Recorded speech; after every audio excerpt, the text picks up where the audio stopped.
This video is part of my free CCNA 2 series. By now trunking makes sense to you. A trunk carries multiple VLANs, preserves VLAN identity, uses tagging, and extends broadcast domains across switches. So here's the natural question. Who decides whether a link becomes a trunk? Because think about it.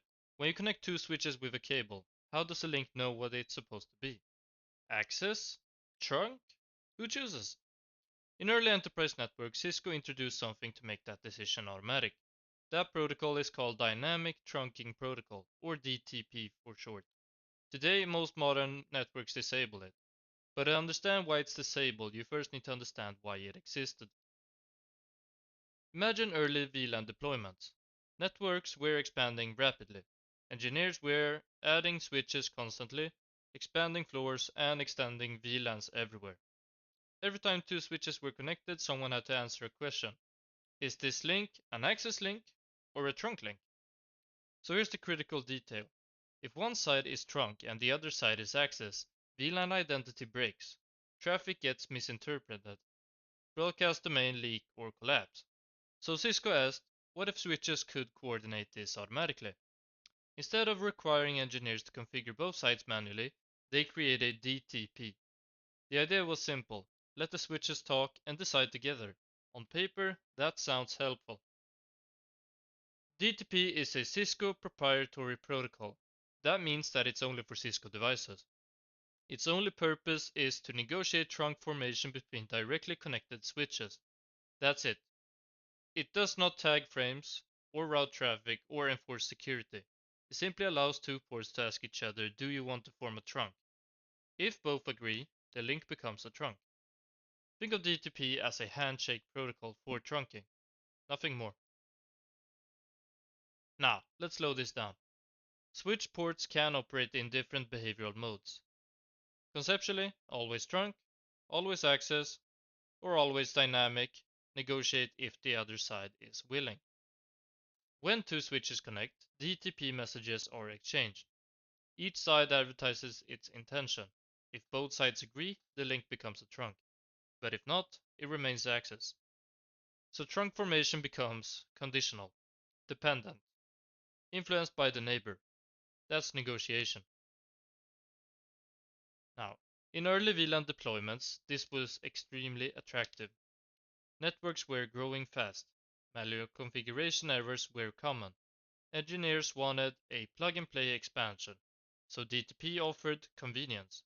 You plug in a new switch, the ports talk, they decide, and the trunk forms automatically. Less typing, less coordination, faster deployment. But from a usability standpoint, it made perfect sense. Now we shift perspective.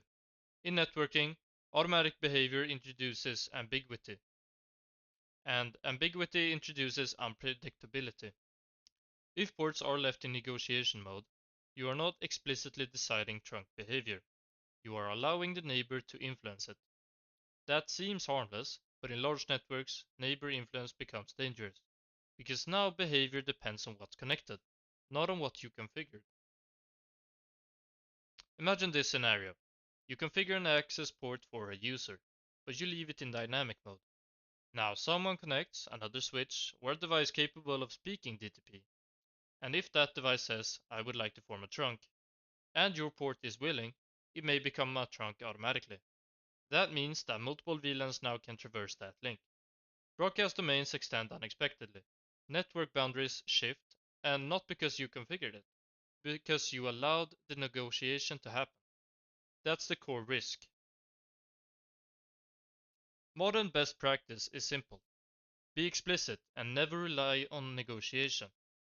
Instead of let's see what happens, we configure access ports as access, trunk ports as trunk, and negotiation disabled. Why? Because predictable behavior is safer than automatic behavior. Large networks require determinism. Determinism scales. Ambiguity does not. Here's another practical reason DTP faded. It's proprietary. That means that non-Cisco devices do not support it. In mixed vendor environments, negotiation fails, or behaves inconsistently. Modern networks are often multi-vendor. Manual trunk configuration works everywhere. Negotiation does not. Now, let's visualize it clearly. When two DTP-enabled ports connect, they exchange DTP messages. Each advertises its mode. If compatible, they form a trunk, and this exchange continues periodically.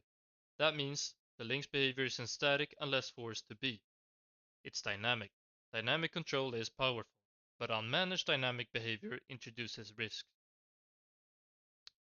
Modern network disable DTP because trunk behavior should be intentional.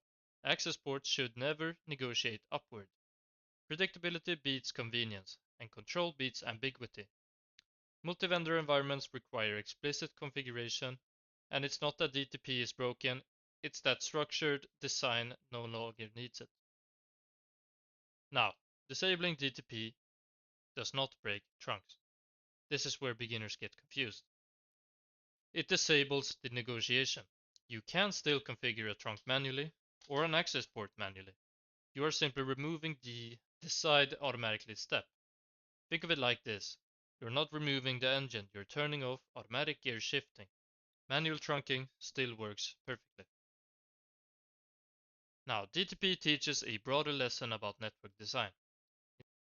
In small networks, automation reduces friction, but in large networks, explicit control reduces risk.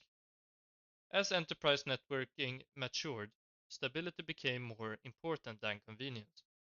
Deterministic behavior became the priority, and that's why DTP is typically disabled. Now, some common misunderstandings.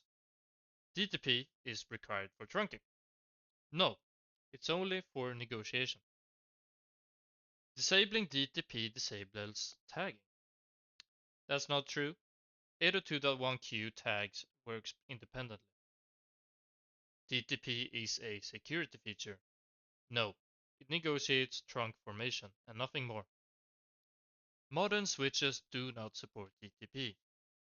They do, it's just not the best practice to rely on. Right, the big picture. Let's zoom out. We've built this sequence. VLANs create logical separation. Trunks preserve VLAN identity across switches. 802.1q defines tagging, and DTP negotiates whether a link should become a trunk or not. Notice something important. DTP is not foundational. It sits above trunking. It's optional glue. Modern design prefers manual trunk configuration and explicit role assignment with negotiation disabled. So, final summary. DTP is a Cisco proprietary protocol for trunk negotiation. It allows switches to automatically form trunk links. It was created to simplify VLAN expansion. It works through negotiation messages. Automatic trunking introduces ambiguity. Modern networks disable DTP for predictability and control. Disabling DTP does not disable trunking. If you understand this, you understand the shift from convenience-based networking to deterministic architecture networking. That shift defines modern enterprise design.